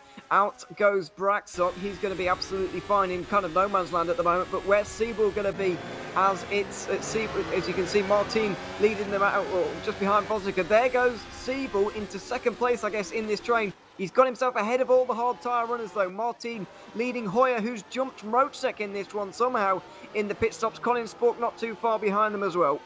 Yeah, I don't know if that was a shorter pit stop from Alex Siebel or just an excellent outlap. Of course, he was setting personal best sectors, naturally being on the softer compound of tyre. It was 11 seconds. We're normally expecting them to be on 13-second stops, so maybe a little bit less fuel. The expectation is surely Siebel will be back in the pit lane, and with one more car ahead of him, I'm not 100% sure that one's worked out. Although, to be fair, actually, one thing is that he pitted on the 10th lap of his run, so he wouldn't have taken a full tank, or because he wouldn't have needed to. So it is a full tank, but he wouldn't have needed to take all of it. Yeah, because he hasn't got space. He's already got some fuel already in there, so he doesn't quite need to fill the whole tank to actually get a full tank, if you see what we're saying. But yeah, 8th place. If that has worked out and he can make it to the end, that's a masterclass for Alex Siebel. It really is fantastic. But you can see Mitji Hoyer still stuck behind Carlos Martin. He spends so long staring at the back of that car and Jan Vosniker's car as well, to be fair, in this race. Ever since they caught the back of the train at the end of the second stint, he's just been there. Bit of a mistake into the final chicane. He doesn't want to open the door and leave an opportunity for Darren Mocek here, because you know he's going to get his foot in there and try to at least disrupt some things as Mohamed Patel comes out of the pit lane and he's in front of Carlos Martin as well. That's a great overcut strategy from the BS Williams driver. So Mohamed Patel getting himself into 7th place, and Mitji Hoyer's looking like 8th place is the limit in this race at the moment, and that's going to be disappointing him quite greatly, I would imagine. Yeah, not an ideal run from our championship leader. Of course, again, a long championship to go, so still plenty of rounds for him to try and make something up in this championship. So again, still wouldn't rule him out. 7 rounds left in the FSR World Championship once we depart Silverstone, halfway point of the season after the next round. Jone Simičić in, as well as Dennis Jordan, responding to Peter Berliak's entrance to the pit lane on the previous lap. The expectation is that Berliak's going to be going real fast at the moment, obviously on the soft compound tyre, naturally a personal best middle sector from him over the previous lap of the circuit. Simičić no doubt will come out ahead of this, and Dennis Jordan as well will come out in 2nd place, but Berliak is on the faster tyre at the moment and will desperately try to close down the 2 hard runners ahead of him. Yeah, it's going to be difficult, but I reckon he could really get a second place at least. We've seen so far back in Zandvoort as well, Berliak was incredible on the hard compound tyres. We've seen that so far today as well. Whether he can replicate that with the softs or not, it remains to be seen. That's not going to help him though. Into turn 3, just having a little bit of a slide back end, just wagging a little bit on the entry to that corner, but he's just been able to get the car in, and he's going to try and close down on Dennis Jordan just under 4 seconds with just over to about 13 laps to go as things stand at the moment. So it's going to be tight. I don't think he's going to be able to get to Simoncic, but I think we are going to see a battle for second place. The pole sitter from the German Grand Prix, Janis Brakshock, who's currently running around in 4th place, looking for some decent points again this season. He's trying to challenge his way up inside the top 5 of the title race at present, and I don't think he'll be quite in there at the moment, but more drives like this, and to be honest, looking really, really strong. Same with Jan Vosnicker, who's jumped in this round. It's his 2nd World Championship Grand Prix. Made a debut at the start of the season from memory. It ended in a retirement for Vosnicker, but alas, continuing here. 5th place, really, really good. Yeah, once again, I mean, he's easily doing the best of those who have stepped in here tonight as reserve driver. Stepping in for Luca Di Melio here tonight is Vosnicker, and yeah, a fantastic performance from him. I have to say I wasn't expecting to see him up there, but no, delighted that he is, because it's a great performance. As you mentioned, these two still battling though. Siebel has managed to get his way into 6th place with some fantastic strategy. He's really been able to make that work better than even I expected, and I thought he was going to do well. So yeah, he's done a great job so far, but I think Mohamed Patel's just a little bit pacier at the stage in the race. Needs to be careful with stuff like that, and he's going to try and get his nose down the inside in a similar way to what he did to Colin Spork. Not quite able to do that, but that just shows that if there is one slight opening, then Mohamed Patel is going to take that opportunity if he can. Yeah, just wasn't quite as committed as he was earlier in the race. Alex Siebel a lot more experienced and just defended that off quite nicely. The little bit of contact, though, might be a bit concerning to the German. Just want to correct one thing. Jan Vosnicker did make, has but done one race in the World Championship. It was a retirement, but it was last season's opening round, not this season. So it's been a while between World Championship races, but of course has done well elsewhere in FSR, including earlier today in the Pro Championship. The battle at the moment for 6th place is hotly contested, and at the moment you would suggest that Mohamed Patel is absolutely the faster between the two. Of course, these two running on the same compounded tyre in the top 5, not out of reach at the moment, but he needs to clear Siebel fast because laps are ticking down quickly. Yeah, only 10 to go, 11 to go as they go over the line right now, but they're going to reel off very, very quickly. The average speed around is very, very quick, so the race tends to be as well. So they are going to tick off quicker than you might expect, and we've seen as well, whoa, that's a big slide, and that's a bit of an off-track excursion as well for Mohamed Patel. But yeah, we've seen in the past that it's very, very difficult to overtake after the first few laps of a stint, as we've seen more battling here between Ivan Leonov and Ibrahim Khan further down the order. Khan into the pit lane, battle of the back markers. Danny Van Der Neet also a part of that for Netrex. There is Ivan Leonov, and there is Michi Hoyer, still not able to get by. Speaking of Netrexes, Carlos Martin well inside the points today. Good strategy and good pace at the moment from the Spaniard, keeping at bay the 3-time race winner this season. He's got Davin Rodger behind him as well. When we saw those two battling it out very, very hard earlier in the race, and I think Rodger might want to send one back on Michi Hoyer after some of that tussling and maybe gain himself an extra position himself and maybe get by Carlos Martin and run off into the distance.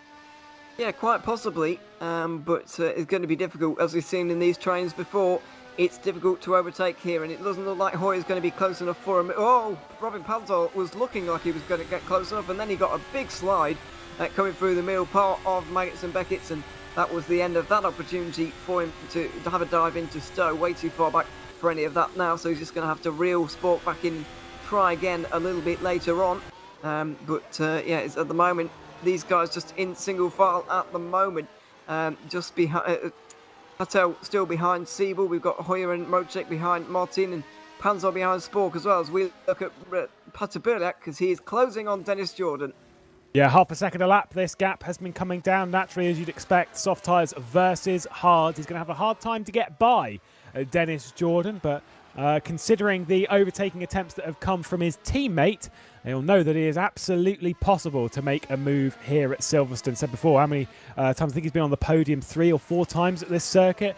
Currently running in 3rd spot, definitely wants to go one better. Mohammed Patel still not able to get by, of course, considering it. Evolution versus... Oh, no! Colin Spork has gone. There's huge contact as well with Tom Satherley. No front wing on Satherley's car. No rear wheels on Colin Spork. We'll take a look at that. Ooh, that is carnage. Absolute carnage through Brooklands. Yeah, absolutely. Let's see how this all transpired. Down the inside for Robin Panzer. Way too Sending in much. too deep, way too deep from Robin Panzer. And I'm afraid Colin Spork was an innocent bystander in that one. Just, I have to say, yeah, completely the fault of Robin Panzer without apportioning too much blame at once. Down the inside he went, just no space for Sport, having a big slide, a big spin, and in the end Tom Savely didn't really have anywhere to go either, with the car 90 degrees across the road. It's been a very good race from Tom Savely so far, actually. A real shame that to see for him, even though it wasn't going to be any points for him today. He's still going to be, well, definitely out of them now, as, come back across the track maybe he could have avoided it. Yeah. But it all happened. We can all say this with hindsight now, knowing that the incident was going to happen. In the moment, it all happens very, very quickly, and it is very hard to judge. I think Satherley could have slowed down more and gone to the right-hand side, the direction that the car was always in crashes. I don't know if you've been told this, but you're always told them, don't, like, read between the lines here, don't do this completely, but drive towards the car that is crashing, because by the time you get there, they won't be there anymore. Unless it's stopped. Unless it's stopped. Don't do that. Yeah. But in this scenario, had he aimed, like, I'm not, again, read between the lines. If he'd have come out of the corner and was aiming for where Spork was, by the time he would have got there, Spork would have already been gone, because he was going to the left-hand side. So, you know, again, hindsight is 2020, but I do think he was a little bit too quick trying to work his way through that scenario. Maybe eyes a little bit eager. Front wing lost. He'll be into the pit lane anyway and is also out of the race. So he's added to the retirement list, which continues to grow. 9 out of the British Grand Prix. 8 laps to go as things stand, and the battle for the podium is heating up. Dennis Jordan eyes very much on his mirrors as Peter Burliak is closing in. Never mind, we were looking at the other battle between the Evolution and the BS Williams car. It was on board with Mohammed Patel with Alex Siebel. Going to get very confusing seeing these two battle out. It is, yeah, a little bit, and the roles aren't even reversed. It's Evolution Motorsports defending both of these situations. So, yeah, entertaining battles, hopefully, throughout the final moments of this race. Yeah, the Evolution guys are going to want to stay in front. Here goes Patel. It's almost trademark manoeuvre down here at turn 4. He tried to go for the crisscross in the end, but I think he was a little bit late trying to pull to the outside, so he hasn't really got the exit that he wanted. Siebel looks like he's going to hang on. I say that move works on someone like Colin Spork. No disrespect to Colin Spork. He was saying that he was very inexperienced in this kind of racing, and obviously is learning, the young man, 16 years of age, and plenty to learn, and is learning. So that works on him. However, you do it on a driver with the experience of someone like Alex Siebel, and you can kind of see how this one unfolds. Of course, we do remember that Alex Siebel did pit earlier than we were expecting, a lap earlier than we were expecting, to try and jump the train. Obviously, his jump of the train worked, but it does mean that he might be a little bit short on fuel. Now, considering his endurance racing experience and all of what we know of Alex Siebel, fuel saving is something which is very much in his repertoire of skills, and I think he's going to be taking advantage of that in this scenario, because he does not want to come into the pit lane again. Big mistake from Peter Burliak. What's happened to him? He's dropping back over 3 seconds. Oh, continuing to do so. Oh yeah, it's very slow. Very, very slow. I don't know what has happened here. Peter Burliak, high drama. Is it continuing? Is the car okay? Looks like an AI. Does it? Doesn't look like an AI driver. I don't know. You're going extremely slowly. 6 seconds. I've never seen this before. I honestly can't work out what it is. But losing a time hand over fist, he's going to lose the podium space at this rate. I don't think you're 100% wrong. He was to give you a bit of a note. I don't know if we can grab this on replay. I don't know, because I don't know how it's going to appear the old replay machine. I can talk you through what I can see is that he's running down what is called the Hamilton Straight, by the way, now, the pit straight, where the wing complex is. And suddenly towards the end of the straight, the car jinks to the left-hand side, then back over to the right in a way as if something else has taken control of the vehicle. I don't know if it is AI, but something has gone very wrong. I'm pretty speechless. Yeah, I'm quite speechless as well. We'll see if we can get a look at this incident. We may not be able to because of various things. I think he was stuck in gear. He was stuck in third gear. Oh. I don't know if we'll be able to see this, but we can't get it. But I can tell you from what I am seeing, he was stuck in third gear from the exit of the final corner, got up into third, and then just couldn't get out of third. And this is not the first time that we've seen wheel problems from Petr Bělák. Remember last year battling for the championship Suzuka, and going into turn one, instant wheel disconnection over to the left-hand side. Yeah, exactly. So we have seen it in the past from him, and it may well have happened like that again. It looks like it's going to be a podium for him on this occasion. But yeah, we were both completely baffled for a few moments there. Doesn't happen very often that we're speechless, but that is one of the times. Often that we're baffled, though. Yeah, yeah, it was really quite bizarre, but we've resolved it now. And it looks like Petr Bělák's resolved any kind of issues that he was having as well, so we can fully focus on the battle between Alex Siebel and Mohammed Patel. It looks like they're going to get a few friends here as well, with Carlos Martin bringing along 3 Burst eSports drivers. Yeah, the more that Alex Siebel has to fuel save, hopefully he is hitting his number well, the slower they go, the more this lot will be back a part of this train. And this is going to become an important one for point scores, because there are a few drivers in this train. It will be 6 in total. One of them is not scoring points. You don't want it to be you, and it could very easily be you in this scenario. Robin Panzar currently in 11th spot, that one just outside of the points-paying positions. Of course, he's got 2 teammates ahead, and then Carlos Martin, who's done very well to hang on to a points-paying position. Siebel's, it's going to be a long run in if he is constantly saving fuel, because that pressure from behind is just going to get more and more. Is this Mohammed Patel's chance? Not yet. Covered off really, really well from Siebel. He's got a better line for the cutback this time, though, although the exit from Siebel is just really good. Out of turn 4, he's got great traction when he needs it, and then great fuel saving as well, presumably, to be able to make this strategy work. You see, Patel is going faster at the moment. He does look faster than Alex Siebel, but just not able to find a way through. It's very, very difficult for him right now in the slipstream once again, but it's just difficult. We see when we're when these guys are in the trains like we're seeing at this point, you often get shuffled back. So if you get overtaken by one, you can often get the guy behind wanting to get a piece of the action, starting to get involved, and then you're back another position, and the cycle continues almost until you're at the back. So you really don't want to be losing one position here, because it's not a case of I'll just slot in behind and kind of cut my losses. You may well be losing 5 places in this train. The low wings of the Evolution Motorsport, which we're kind of seeing at the moment, seems to be playing into their hands in this defensive masterclass from Alex Siebel. You're saying totally right that when this train closes, because Alex Siebel is going slow at the moment, that this train that's closing in, obviously they're going at just standard race speed. By the time they catch Patel's being slowed up by the next car, which obviously in a concertina effect will slow everything down into the group behind, which does make things a little bit complicated. It's very easy to trip over yourself.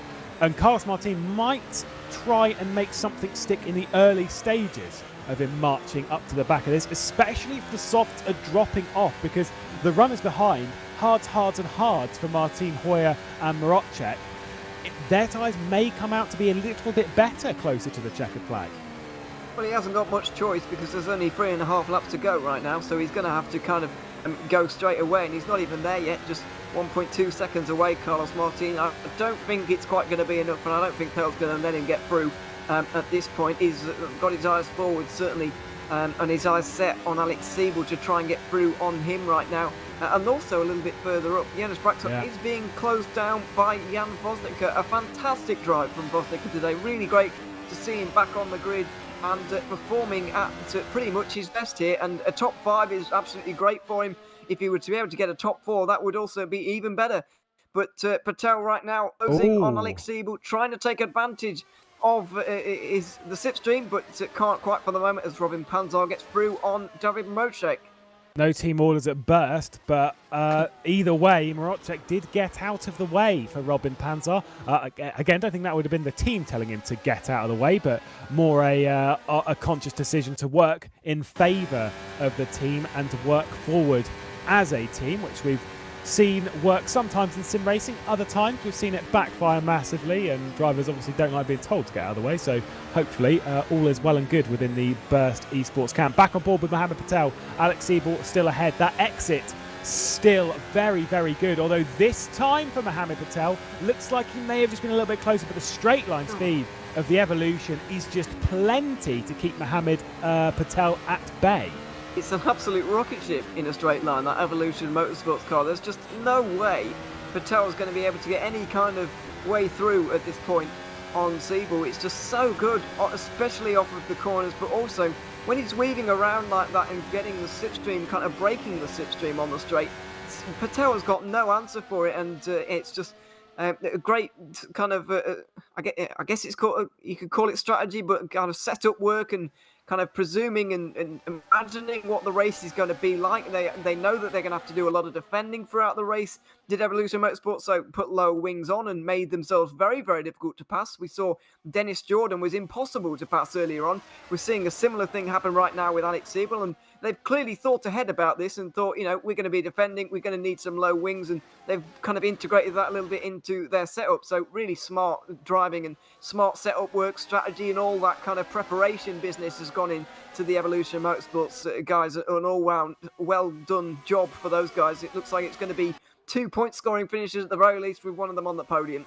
Will be very counter to the real life counterpart in a sense, and hopefully the next round of deliveries unveiled onto the car. Red Bull Racing eSports, of course. We know that in real life Red Bull Racing run typically a more high downforce package, whereas obviously here in this scenario, if they're going to continue their current trend, it'll be low downforce on a potential Red Bull car. Of course, the Burst eSports as well, they also run the low wing. It seems to work for them on most circuits, and here today continuing to work. It's more so that you can attack as well as defend. Where gaps are growing again, where they were originally closing, Jay was closing up to Janis Brakshock, but no way at the moment, because Brakshock has responded. Pace is coming down, and that battle for fourth place is getting bigger and bigger. Yeah, the gap just expanding a little bit. It looks like Brakshock is going to be safe. And what a great season it's been from Janis Brakshock so far. Only finished outside of the points once. He's finished on the podium at the German Grand Prix. Just a fantastic performance from him all season so far in 2021. As Mohammed Patel continues to apply the pressure, we're coming towards the final lap right now. Lap 52 of this 52-lap race has just commenced for Yoni Simic. Bit wide for Alex Siebel, and coming through the final corner, Mohammed Patel is going to get a good exit right now. Is he going to be able to just apply the pressure through turn 1, maybe have a dive at turn 3? I think he's going to be too far back. Yeah, final lap, final attempts. Big snap from Mohammed Patel. You know he loves a dive coming into this section of the circuit. It is wide from Mohammed Patel, and look at the commitment that Patel had. Siebel missed the apex. Patel didn't care about the apex as he threw it through. There was no way through at that point. And once again, let's see if those wings will work in the way of Alex Siebel. It looks good at the moment. Mohammed Patel, he's close, he's committed, but there's no way through right now. Is he going to dive? Not yet. He still can't. Outside line, looking for a cutback once again into Kopp's corner. Maybe there's a chance here. He's so close to the back of Alex Siebel. He's been applying the pressure for lap after lap after lap, but there's no way through. Through Kopp's they go again, and Siebel defends again. A fantastic drive from him today as Simic comes up towards the final few corners. Yeah, and it is going to be yet another victory. Hasn't had one this season, but round 5 is the 23rd victory from our two-time world champion. His first time on that title. Top honours here at Silverstone. Dennis Jordan and Petter Bölek are going to come across the line behind. Janis Brakshock and Vosnica look like they're going to come across the line in 4th and 5th. And this battle is continuing to be close. Can Mohammed Patel do anything? It doesn't look like there is going to be anything on the line at the moment. And Siebel, after defensive masterclass, after fuel-saving strategy, will come across the line 6th. How tight can you have it? That was great racing between them. The fact they were able to battle so hard and keep it so clean as well. Michi Hoyer and Darren Moshek earlier on providing the entertainment for us. Great drive from Jan Vosnica as well today. We've seen finishing in P5 as some of the stragglers come over the line a little bit further back. But yeah, great fighting between those guys and great defending from Alex Siebel. If you ever wanted to see how to keep a car behind for a good 10 laps with maximum pressure, then you might as well go and look at that, because that was fantastic from Siebel, as if we'd expect any less from him. It's another point scoring finish for Alex Siebel, his 5th of the season, and he still maintains that record of only having 1 non-point score in his World Championship appearances, which are now up to 15. Yeah, really, really incredible consistency from Alex Siebel. You know, potentially they were disappointed with their championship challenge on the team side of things, of course, to miss out by such a tight margin in 2020. Evolution Motorsports were fighting Burst and Plexity Esports for the title last year, ended 0 points between them, so trying to go one better this season. Of course, you know it's that typical time that we've not actually seen so far in the 2021 season. Jonas Simoncic, a race winner again, absolutely dominant, lights to flag. How was that one for you? Yeah, it's a relief and kind of a confirmation that I'm not too old to still do it, because well, it's not a secret that qualifying this year is of very high importance, and that the competition is really, really strong. So it's, yeah, you just have to put the quali lap together, and that's something that I have not yet done this year. But today I did it, and I'm ultra happy. So is qualifying now the ultra focus in practice, less so than the race runs? Well, for me, last 2 days it was just qualifying, but of course we would not be P1 if we did not really understood the strategy and cover off Dennis just perfectly. As if I would followed my plan A, I would be behind Dennis, and then I could not have passed him. Well, I believe it is on the math. I'm not going to go with it because you should never trust a commentator's mathematics. But as far as my numbers have it, you are in a position which you're very comfortable with, which is leading the FSR World Championship once again. After a not so ideal start to the season, you know, you've been on the podium 3 times, but not having taken that win until now. Is this the trend that we're going to see a bit more? Are we going to see some more victories? Well, that's the plan. That was always the plan. I would say I have slightly more... I'm more comfortable with the car now than I was for the first 2 rounds. And, well, let's hope the trend continues. And this victory is of huge importance. If I lost to Michi today, then in my mind, the championship would kind of have already been lost. So, yeah, huge importance for me to have on today. Well, for the 23rd time, Jonas Simoncic, a race winner in the FSR World Championship. We're also having a driver who's been on the podium and now for back-to-back podiums in the World Championship. Dennis Jordan back in the booth, 2nd place. Great qualifying as well on the front row of the grid. How was your race?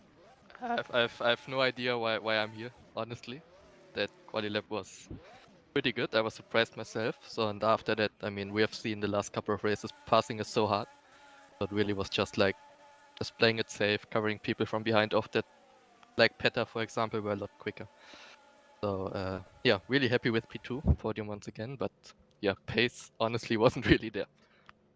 Were you a little bit concerned when Bölek was closing in the final parts of that race because it was coming down fairly quick?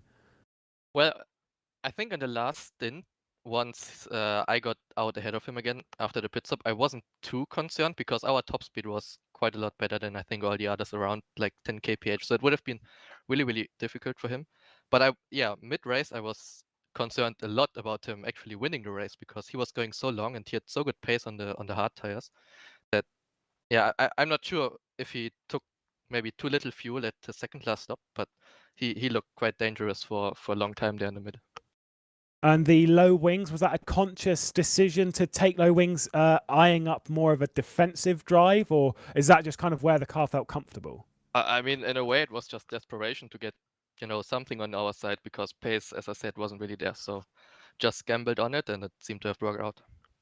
Well, another podium then for Dennis Jordan in the FSR World Championship of 2021. We'll head to the 2015 World Champion, of course, the race winner at the Dutch Grand Prix, Petter Belek. I think the first question we all want to know is what happened towards the end of the race there? My wheel stopped shifting just when I was in third gear.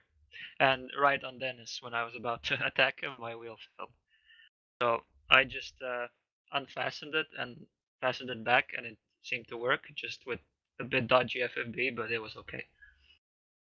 But yeah, I lost P2 probably by that, so I'm a bit disappointed even with P3.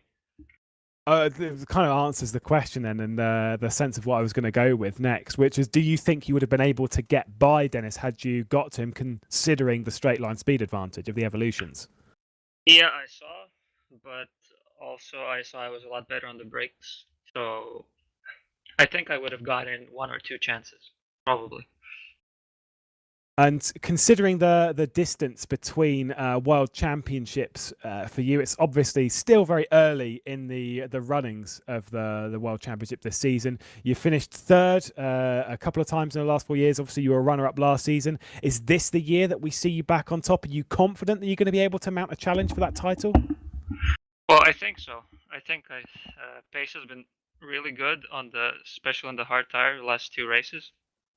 And I just need to keep qualifying well. I think if you're in the top 5, you have a chance. But outside of that, it's real difficult to go through because of difficult overtaking. Well, thank you, Petter. A fantastic race regardless.